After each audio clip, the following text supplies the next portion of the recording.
everyone, samahan niyo akong mag-retouch and usap tayo. Alam niyo ba, itong era ng buhay ko na to, by the way, ang messy ng aking lip tint. This is only 119 pesos from Focalier, pero ang dumi niya kasi may. Alam niyo ba, I am already 30 years old and I am grateful for that. Happy ako na ako ay 30 years old na and still alive. So ano nga ba yung quarter life crisis?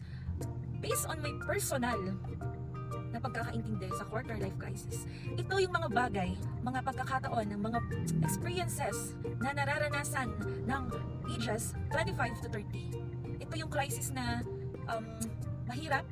Ito yung binabattle namin, isa na ako doon. Dito pumapasok yung compare yourself to others, yung career problem, unemployment problem, financial problem, yung uncertainties kung ano ba talaga yung mangyayari sa'yo in the future. Pumapasok sa era na to yung pagiging unsatisfied mo sa kung ano yung mga meron na sa'yo na hindi mo nakikita. So, bakit kinakaya ko itong quarter life crisis na to? Pakinggan nyo to. First, lahat tayo may pinagdadaanan in life. Mula pagkabata hanggang papunta ka na ng departure area mo ng buhay mo, may pagdadaanan na pa rin. Because struggles, trials, and many things na hindi natin maunawaan ay part na ng ating buhay. Number one, na ginagawa ko, nililibang ko ang sarili ko. How? Enjoy the things na meron na sa iyo dati pa. Number two, have patience.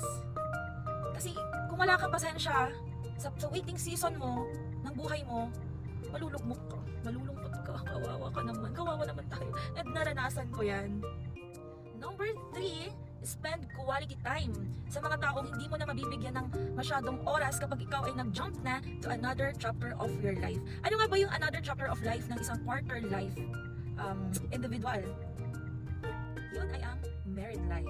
If you are already married, your time will be divided, your priorities will be divided, and also, yung utak mo magiging divided na. Hindi mo na alam kung paano, saan, ano ba, o diba? And my last thing na pinaka-importante na ginagawa ko during my quarter life crisis is that I am casting all my cares to God, to Jesus. Yes. Because me, you alone cannot handle this quarter life crisis smoothly. And remember, lahat tayo may kanya-kanyang bangka sa buhay. If we will not allow God and Jesus to enter in our lives, lulubog tayo. We will not overcome things successfully, victoriously. And as of now, there's a lot of things na hindi ko maintindihan, and isa lang ang ginagawa ko, I trust God.